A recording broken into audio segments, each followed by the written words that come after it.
ملنا وہی ہے جو مقدر ہے، پھر محنت کیوں؟ یعنی کہ جو ہونا وہی ہے، جنت ہے یا دوزخ ہے، عبادت کیوں طے شدہ؟ یہ کس نے کہا کہ ہونا وہی ہے جو مقدر ہے؟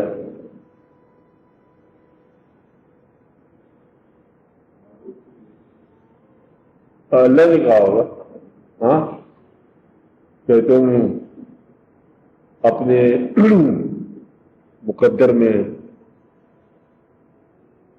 رین رکھ دیے گئے ہو، یعنی کہ تم مجبور ہو اس طرح کا عمل کرنے میں جو تمہاری فطرت میں رکھا گیا ہے۔ فطرت میں رکھا گیا نا، تو آپ کا مقدر آپ کی فطرت ہے اور وہ طے ہے، اور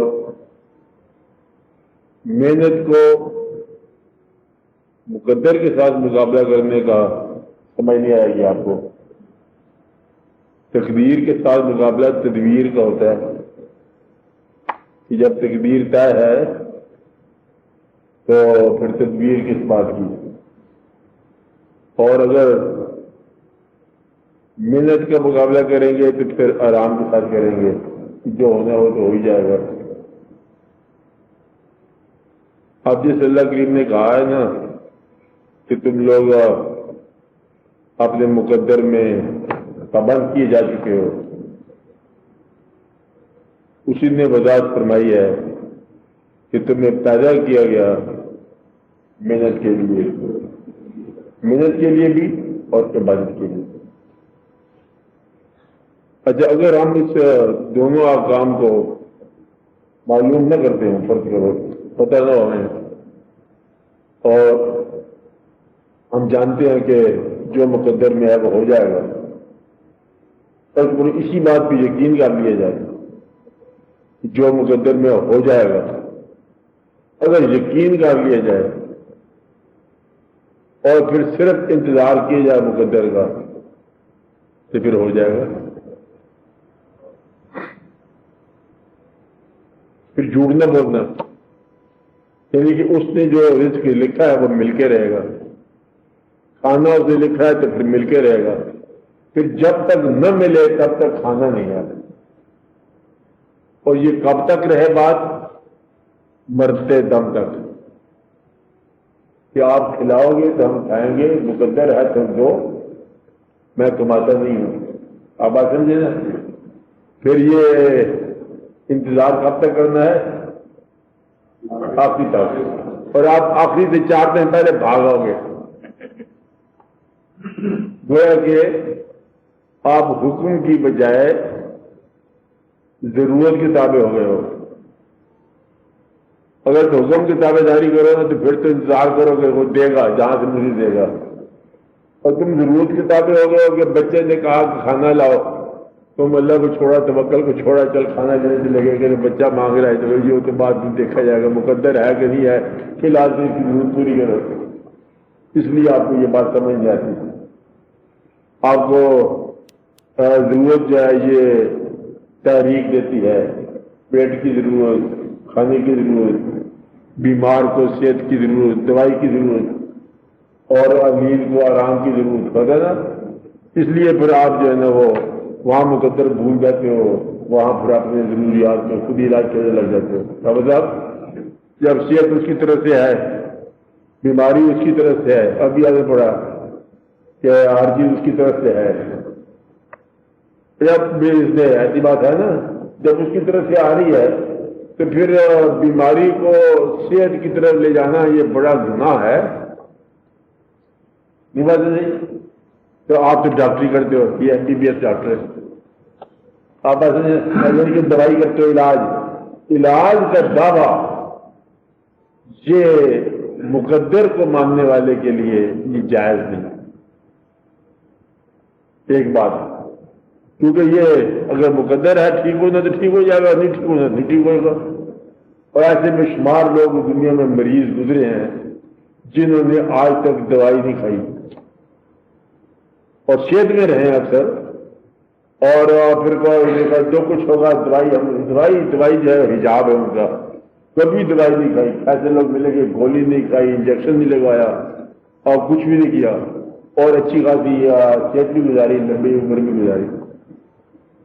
اب یہ ہے اعتقاد کی بات کہ اگر آپ کو مقدر پر یقین ہے کہ یہ طے شدہ ہے، تو پھر کوئی بات زندگی میں خود طے نہ کرنا کہ کل جو ہوگا دیکھا جائے گا، یہ نہ کہنا کل ہم شام کو آپ کے پاس آئیں گے، جو ہوگا لکھا ہوا وہ ہوگا۔ اب آپ کا سارے پلاننگ جو ہے مستقبل کی، یہ ساری کی ساری ناجائز ہو جاتی ہے اس وقت جب کہ آپ کو پتہ ہے کہ مقدر طے شدہ ہے۔ پھر آپ پلاننگ کرنے والے کون ہیں؟ ایک بات، اب بیماری اور صحت کی بات آپ نے سمجھ لی، غریبی اور فاقے کی بات آپ نے سمجھ لی کہ اگر اس نے مقدر میں غریبی لکھی ہے تو غریبی قبول کرو، اور یہ دولت سے زیادہ بہتر ہے، یہ جو اس نے لکھا ہے وہ قبول کر لو۔ اور پھر آپ یہ دیکھو کہ اگر اس نے مقدر کو مقرر کر رکھا ہوتا تو پھر نہ انعام کا لفظ کہتا نہ وہ سزا کا لفظ کہتا۔ جزاء المحسنین اور یہ مکذبین، یہ الفاظ جو ہے عقوبت اور سزا، یہ الفاظ جو ہے نا وہ کبھی نہ فرماتا اگر اس نے مقدر کو اتنا پابند کیا ہوتا۔ دوزخ، جنت، یہ جزا، یہ سزا، کیونکہ اتنی بات تو پتہ ہے نا آپ کو کہ عقل پیدا کرنے والا تو پھر عقلوں کا کل ہے نا، اس لیے کہ اس نے آپ لوگوں کو جزا سزا کا تصور دیا، جنت دوزخ کی بشارتیں عطا کی، زندگی میں سیئات اور حسنات کی بات کی، خیر اور شر کی بات بتائی، اور بلکہ اللہ تعالیٰ کی طرف سے دو الفاظ کبھی آپ کو سمجھ آ جائے تو کمال کی بات ہے۔ ایک تو ہے وسلام علی لوط، وسلام علی ابراہیم۔ اللہ تعالیٰ اگر سلام بھیجے تو اسلام کا معنی کیا ہوگا؟ اور کہیں وہ کہتا ہے لعنت اللہ علی الکاذبین، یعنی کہ اللہ کی طرف سے کسی کو ملعون کہنا، رجیم کہنا، اور یہ عجب بات ہے، حالانکہ خالق وہ آپ ہے۔ اور کسی کو سلام بھیجنا اور کسی پر درود بھیجنا یہ عجب بات ہے، حالانکہ خالق آپ ہے۔ جب تک یہ بات دو سمجھنا ہے، یہ مسئلہ آپ کو سمجھ نہیں آتا کہ خالق خود ہے، آپ اسے تصویر بنائی ہے تو آپ ہی دیکھتے چلا جا رہے ہیں، مقصد اچھا کر اٹھا، اور آپ ہی خالق ہے اور آپ ہی مالک ہے اور آپ ہی محبت کرنے لگ گئے۔ آپ آتے میں رہنا، اور یہ پتہ نہیں کب سے محبت کا عمل ہے۔ راز کیا ہے؟ اس کی آگے راز ہے، آپ نے تھوڑی توجہ کرو نا، راز کھل جاتا ہے نا، یہ قصہ میں کیا ہے۔ ویسے اگر آپ تھوڑی سی اور توجہ کرو تو پھر آپ کو ایمان اور کفر کے درمیان تھوڑا سا فاصلہ نظر آئے گا۔ اتنی بڑی مشکل بات ہے نا کہ اللہ تعالیٰ جو مساوی سلوک کرنے والا ہے، کیا ہے؟ اللہ ہی تو ہے نا مساوی سلوک کرنے والا۔ اللہ کا سورج ساری کائنات کے انسانوں کے لیے برابر روشنی دے گا، اللہ کی کائنات سب کے لیے روشن ہوگی، ہے نا بات؟ اللہ کے پہاڑ دریا سب کے لیے، بارش سب کے لیے، غریب کے جھونپڑے پر، امیر کے جھونپڑے پر، ہر آدمی کی پیدائش ویسے، ہر آدمی کی موت ویسے، زندگی ویسے، سانس لینا ویسے، ہر آدمی کی شکل بھی ایک جیسی ہے، بلکہ کوئی شکل کسی جیسے نہیں ہے، ہر شکل ایک دوسرے جیسی ہے۔ اب اصل شکل ایک جیسی کرو تو کیا کوئی دو آنکھیں، ناک، کان وغیرہ وغیرہ، لیکن کوئی شکل کسی شکل سے نہیں ملتی ہے، اس کی درمیان کو راز ہے۔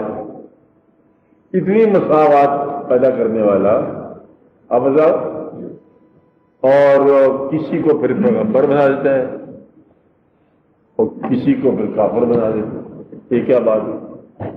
چلو پیغمبر ہی بنا دو ٹھیک ہے، اور پھر ایک پیغمبر پہ آپ نے فرشتوں کی ٹیم سمیت ہی درود بھیجا ہے، یہ کوئی مساوی بات تو نہیں ہے. کوئی اگر پوچھے کہ جناب یہ کیا بات کہ مساوات تو نہیں ہے، اب اس کا ایمان ضائع ہو جائے گا. دیکھو یہ بات تو بھی ایسے کر جیسے ہم کر رہے ہیں. اس حکم کیا ہے کہ پہلے ان اللہ و ملائکۃ یصلون علی النبی، یہ ہے نا. اب آگے سوال پیدا ہوگا کہ اللہ یہ کیوں کر رہے ہو؟ تو کہا گیا کہ یا ایھا الذین آمنوا صلوا علیہ وسلم، انسان دے بجے تم بھی یہ کرو، ایمان والے تم بھی یہ کام کرو. اب یہ راز ہے تو مساوات اور پیدا کرنے والا، مساوی سلوک کرنے والا اور مساوی سلوک کا یہ جو ہے درود، اصل میں یہی تھا ذریعہ مساوات. تو اللہ تعالیٰ نے یہ فرما دیا کہ اگر مساوات کی عملی اور ظہور دیکھنا ہے تو پھر اس ذات سے پتہ کرو جس پر ہم درود بھیج رہے ہیں، مساوات جہاں سے ملے گی. آپ بات میں رہنا. تو اللہ کی طرف سے اس نے جو کچھ فرما دیا کہ مقدر فکس ہو گیا، اس نے یہی بتا دیا کہ محنت کرو، اپنے آپ کو ہلاکت میں نہ ڈالو، اپنے آپ کو آگ سے بچاؤ، ایندھن جس کا پتھر ہے، یہ ہے نا بتایا. اللہ تعالیٰ نے کہا کہ اپنے آپ کو راستہ لو اور بلکہ دعا مانگو کہ تمہیں سیدھا راستہ ملے اور عطا ہو جائے. کہ یہ دعا بھی کیا کرو کہ تم لوگوں کو سیدھا راستہ عطا ہو. تو محنت کرنا اس لیے ضروری ہے کہ تم محنت کے بغیر رہ نہیں سکتے، تمہاری مجبوری ہے. اور یہ کائنات کا ذرا بھی غور کرو گے تو نظر آئے گا کہ ذرا ذرا محنت کر رہا ہے. سارا کائنات کام میں لگی ہوئی ہے کہ بیج آپ نے زمین میں بویا، اب زمین کی پہنائیوں میں، تاریکیوں میں محنت شروع ہوگی، کاروبار شروع ہو گیا محنت کا، کیا چلتا جا رہا ہے. اب بیج جو ہے وہ پھوٹے گا، زمین سے وہ وصول کرے گا اپنی ہم جنس ہم وزن چیزیں، اور پھر اس کے بعد پودا آئے گا، پھر آندھیاں، طوفان، بادل، برساتیں مقابلہ کرتا ہوا، پھر وہ وحوش، طیور، جانور، درندے پرندے کا مقابلہ کرتے ہوا، اور انسانوں کا بھی مقابلہ کرتا ہوا. انسان جو ہے وہ سائے کاٹ لیتے، اس کا شاخی کاٹ لیا، پھر وہ چلتا چلتا جو ہے نا ذرا محنت کرتا کرتا فائدہ مند ہو گیا، منفعت بخش ہو گیا، کبھی پھل دے گیا، کبھی سایہ دے گیا، نہیں تو مرتے ہوئے لکڑی تو ضرور دے گیا. اب آپ نے پھر فائدہ ہوا محنت کرتا. اور ایک چھوٹی سی چوٹی کو دیکھو، صبح سے شام تک کبھی چوٹی آپ نے نہیں دیکھو گے کہ آرام سے بیٹھے، خالی چوٹی. دنیا میں محنتیں مختلف قسم کی ہیں، یہ کرتا ہے ساری کائنات. سورج جو ہے وہ طلوع ہو رہا ہے، کائنات کا ذرا ذرا مصروف ہے، محنت ہے، بلکہ ہم حال محنت میں مصروف ہے. موسم محنت کرتے ہیں، ہر چیز کا مقابلہ کرتی ہے. دریا پہاڑوں میں سے چلتا ہوا اور محنت کرتے ہوا اپنا راستہ کاٹتا ہوا جب پہنچے دریا سمندر کو، ہر چیز محنت کرتی ہے. آپ سمجھ آ رہی بات؟ تو محنت جو ہے یہ کائنات کی اندر جبلت ہے. محنت کے بغیر کسی کا رہنا مشکل نہیں ہے، بلکہ جواری محنت کرے گا، نیک محنت کرے گا. اللہ نے یہ کرایا فرمایا کہ محنت کرنا تیری فطرت ہے، تو اسے رک نہیں سکے گا. اب محنت وہ کر جو تجھے برباد نہ کرے،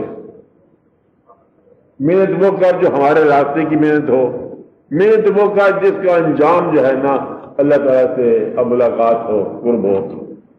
تو محنت جو ہے کہیں ایسا نہ ہو کہ بڑی مشکل سے انسان پہنچا منزل پہ، کہتا ہوا بڑی محنت کر کے میں یہاں پر آیا ہوں، اس سامنے والے لوگ کہیں گے یہ تو دوزخ ہے، کہتا دوزخ ہے تب بھی بڑی محنت سے آیا ہوں. تو جانا محنت کے ساتھ ہی آپ نے دوزخ یا جنت، اس لیے کہ اتنی محنت نہ کرو اور کہ جہاں بھی مطلب آپ کے پاس بیٹھے رہو، محنت کرتے کرتے گاتے ہنستے ہوئے دوزخ میں جا پہنچو. کہتے ہیں بے شمار لوگ بڑی محنت کے ساتھ دوزخ میں جاتے ہیں، اور انہیں یہ پتہ چل جائے کہ دوزخ میں جا رہے ہیں کیونکہ محنت کی ضرورت ہی کیا تھی. اور ہم دیکھو کہ گناہ کی تلاش میں صبح سے شام تک سرگرداں لوگ رہتے ہیں، تلاش گناہ کی ہے، اور رزق کی تلاش آمدوں کا حرام، چور، ڈاکو، جواری، بلکہ ہر آدمی جھوٹ کی تلاش، جھوٹی باتوں کی تلاش. تو محنت کر کر کے انسان پہنچتا ہے کہاں پر. اب پیسے تو عام طور پر مطلب کاروبار خراب ہوتا ہے پیسے کا، جو انسان محنت کماتا ہے نا اس میں کہیں نہ کہیں آلائش یہ آ ہی جاتی ہے. اس لیے ابھی آپ سب نے پڑھا کیا ہے ایمان والو خرچ کرو اس سے پہلے کہ وہ دن آ جائے جب کاروبار نہیں ہوگا، جب کاروبار نہیں ہوگا اور تمہاری بچت جو ہے نا وہ منفعت نہیں دے گی. اس سے پہلے کہ وہ دن آ جائے تم اپنا رزق استعمال کرو، اس رزق میں شاید فلاح ہو جائے. اب آپ سمجھیں محنت تو محنت جو ہے انسان کی فطرت ہے، اس سے بچ نہیں سکتا، بلکہ مقدر یہ ہے کہ تم محنت کرنے پہ مجبور ہو. تقدیر یہ فکس ہو چکی ہے کہ محنت کرنے پہ. اور کہتے ہیں جو آئیڈیل مین ہے، نکما انسان، سب سے زیادہ اس بیچارے کو محنت کرنی پڑتی ہے. کام کو نہیں کہتا وقت کیسے گزاروں، کبھی کہتا تیرے پاس ٹائم ہے میں تجھے ملنے کے لیے آ گیا، بائی دی وے کیا ہے، کوئی تاش نکالے گا جیب سے، کبھی شطرنج کھیلے گا، کبھی کوئی سنیما جائے گا، کبھی پریشان ہوگا، کبھی مس کیا، کبھی پچھوار. اس بیچارے کو عذاب ہی ہے زندگی، کیونکہ کام تھوڑی ہے. جن لوگوں کے پاس کام ہے وہ آسانی میں رہتے ہیں تو ان کی محنت جو ہے اچھی ہوتی ہے. سب سے اچھی محنت وہ ہے، یہ مختلف محنتیں ہیں، اچھی محنت وہ ہے جو اللہ کو مقبول ہو اور مقبول رسول کریم صلی اللہ علیہ وسلم. محنت وہ ہے، اور محنت وہ ہے سب سے اچھی جو آپ کو کسی نیک راستے کی طرف لے جائے، ورنہ محنت کے ذریعے ہی عذاب ہے. کہتے ہیں کہ لوگ جو ہے اپنی قبر جو ہے اپنے ہاتھ سے بناتے ہیں، dig their grave with their own teeth, اپنی مطلب محنت کرتے کرتے عذاب میں جاتے ہیں. اور یہ سارے کا سارا اپنے ہاتھ سے انسان لکھتا ہے اپنا عبرت نامہ. کیا لکھتا ہے؟ اپنے ہاتھ سے لکھتا ہے. اللہ تعالیٰ نے بڑا آسان سے فرما دیا کہ تمہارے اپنے ہاتھ میں تمہارا مال نامہ ہوگا، ریٹن بائی یور سیلف، تمہارے ہاتھ سے لکھا ہوگا، تم خود پڑھ لینا. اور تمہیں پتا کہ تم ہر روز لکھتے جا رہے ہو. لکھتے کیسے؟ عمل، ہاتھ کا عمل اور ریکارڈ، خیال کا عمل، گفتگو کا عمل، جذبات کا عمل، اور دوسرے کی طرف رجوع کا عمل، دوسرے کو دھوکہ دینے کا عمل. اور یہ جتنے بھی اعمال اشغال آپ کے ہیں یہ سارے کا سارا آٹومیٹک ریکارڈڈ ہو رہی آتی ہے. اور پھر یہ چیز بن جائے گا اعمال نامہ، اور اس کی مائکروسکوپک فلم بن جائے گی. مختصر سی بات، آپ کے ہاتھ میں ہوگا اعمال نامہ، اوپر خود پڑھ لینا کہ یہ کام میں نے کیے. اس لیے محنت جو ہے انسان کی فطرت ہے کہ محنت کرے گا، ضرور کرے گا. مقدر یہ ہو چکا ہے کہ تو محنت کے بغیر رہ نہیں سکتا، اور اس لیے انسان محنت کرے گا. کوئی آدمی محنت کے بغیر رہ سکتا ہے؟ یہ اللہ نے بنایا ہے. اور اس کا بچے کا پیدا ہونا محنت ہے، بچے کا پرورش کرنا محنت ہے، اس کا بڑا ہونا محنت ہے، اس کی صحت محنت ہے، اس کی بیماری محنت ہے، اور موت تو ہے ہی محنت. بڑی مشکل سے بدلے پہ مرتا ہے. موت کے بعد تھوڑی سی محنت کرنی پڑتی ہے مہمانوں کو، دوستوں کو، چلو بھائی چکو دیکھے نعرہ حیدری لگاؤ یا علی بدل. مر چکے آدمی کیا کرے گا؟ اب وہ دوست جو ہے نا ساری عمر کے دوست، چلو یہ ضروری ہے کندھا، ہاں کندھا نہ دے تو وہ جا نہیں سکتا واپس. اور وہاں پہ قبر کھودنے والے محنت کر رہے ہیں، بڑی محنت ہے انسان کی بات راستے میں. تو محنت ہی آپ کا مقدر ہے. محنت سے بچ کے دیکھو. اگر آپ کا خیال ہے کہ مقدر طے ہو چکا تو پھر محنت نہ کرو، بس سب بچ کے دیکھو. آپ دوسرے دن جو ہے نا وہ چیخے لگانا شروع کر دو. سب سے بڑی سزا انسان کو یہ ہے کہ کیا ہے؟ میں سب سے بڑی سزا سمجھتے ہیں ان کو پتہ کیا سزا ہو سکتی ہے سب سے بڑی؟ کہ آپ 2 گھنٹے چپ رہو. بڑا مشکل ہے. یعنی کہ ایک دن ایک کمرے کے اندر رہو بغیر محنت کے. آپ کہیں گے یہ سالٹری کنفائنمنٹ عذاب ہے. اپنی آواز جزیرے میں پھینک دو کسی آدمی کو، کہ یہ سارا جزیرہ تیرا ہے، اس میں آبادی کوئی نہ ہو، درخت ہے، پھل ہے، کھانا ہے، پینا ہے، آواز اس کے کانوں میں کونی چیخے مارے گا، اپنی بات سنے گا. صحرا کے اندر انسان کا بدعا دیتے ہیں لوگ کسی کو کہ جا تجھے صحرا کے اندر تنہائی کی رات آئے. صحرا کے اندر تنہائی کی رات جو ہے نا یہ کسی کو بدعا دیتے ہیں. یہ بات ہے کہ صحرا ہو اور کوئی ساتھی نہ ہو اور تنہا ہو، یہ ایک عذاب کی کیفیت ہو جاتی ہے۔ انسان اپنی آواز سننا چاہتا ہے، کوئی آواز سننا چاہتا ہے، اپنی آنکھوں سے کسی انسان کو دیکھنا چاہتا ہے، یہ سب محنتیں ہیں۔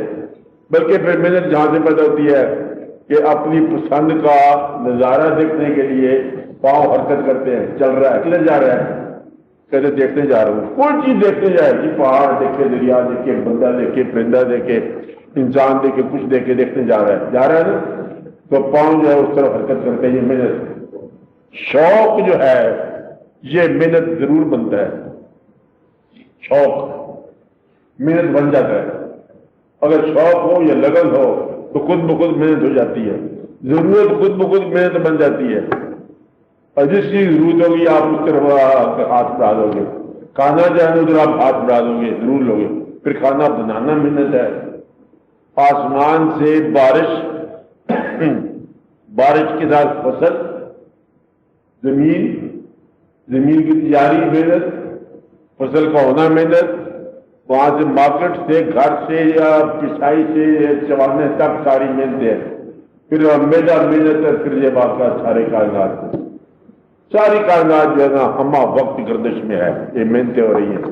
اس لیے اللہ تعالیٰ نے فرمایا کہ تمہارا مقدر ہو چکا، اس کو پہچانو۔ اس کا مطلب کیا ہے؟ اس کا مطلب صرف یہ ہے کہ تمہارا مقدر ہو چکا ہے۔ اللہ کہتا ہے کہ مجھے پتا ہے تم کیا کرو گے، لیکن اگر کسی کو اس نے وقت سے پہلے بتایا کہ تو دوزخ میں جانے والا ہے، اگر یہ بتا دیا جائے خالی وقت سے پہلے اطلاع مل جائے آپ کو کہ جنت میں جانا ہے، یقیناً شاید لوگ عبادت نہ کریں، اور پتہ چل جائے دوزخ میں جانا ہے تو پھر شاید لوگ پھر بھی عبادت نہ کریں کہ جانا ہی دوزخ میں، اب کیا کرنا ہے۔ بچوں کو پتہ چل جائے کہ اسے اس سال فیل ہونا ہے، محنت نہیں کرے گا، اور پتہ چل جائے کہ پاس ضرور ہونا ہے، پھر کیا محنت کرنی ہے؟ محنت تو ہوتی تب ہے جب آدھا پتہ ہو آدھا نہ پتہ ہو۔ یہ ہے آپ کی زندگی، کچھ پتہ ہے کچھ اندیشہ ہے، آدھی امید ہے آدھا خوف ہے، لہذا محنت کب پیدا ہوتی ہے؟ کچھ خوف ہو کچھ امید ہو، امید ہے شاید پورا ہو جائے، خوف ہے شاید پورا نہ ہی ہو، لہذا اٹھ کے انسان جاتا ہے کہ شاید مہمان آ جائے، گیٹ تک جاتا ہے، شاید نہ آ جائے پھر اندر آ جاتا ہے، بس یہ کچھ کرتا رہتا ہے انسان۔ اس لیے محنت جو ہے نا وہ فطرت ہے انسان کی، باقی نہیں سکتا ہے۔ محنتوں کو مبارک محنت بناؤ، اور دعا یہ کیا کرو کہ یا اللہ ایسی محنتیں نہ عطا فرما جو ضائع ہونے والی ہیں اور ضائع کرنے والی ہیں۔ محنت انسان کو ضائع کرتی ہے، انسان محنتوں کو ضائع کرتا ہے۔ یہی دعا کرنی چاہیے کہ ہمیں وہ محنت ملے جو ہمیں ضائع نہ کرے اور ہم اسے ضائع نہ کریں۔ ضائع کرنے والی اور ضائع ہونے والی محنت سے بچا، کئی چیز دعا ہونی چاہیے کہ ضائع کرنے والی اور ضائع ہونے والی محنت سے بچا۔ ورنہ میں نے بتایا نا آپ کو کہ دنیا میں آدھے لوگ جو ہے نا گناہ کی تلاش میں محنت کرتے ہیں، نفس کی تلاش میں محنت کرتے ہیں، اور بڑی محنت سے جاتے ہیں دوزخ کے راستے پر۔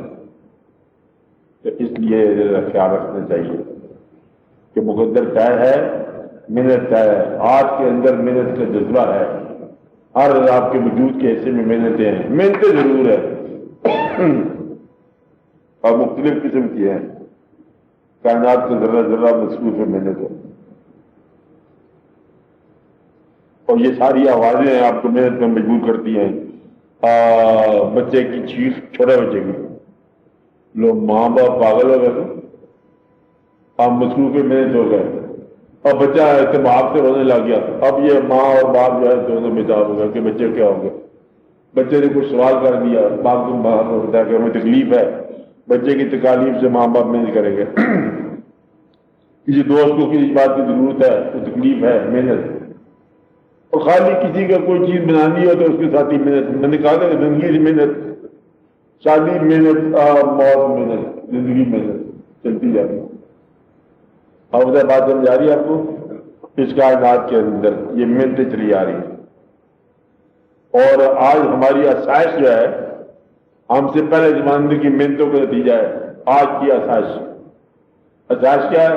سڑک بنی ہوئی آپ کو مل رہی ہے، پہلے زمانے والے بنا گئے، آپ گاڑی چلا لو، اوپر گاڑی بھی کوئی اور بنا لیا۔ مطلب یہ ہے کہ جو کچھ آپ کے پاس آسائشیں ہیں پرانے لوگوں کی محنتیں ہیں،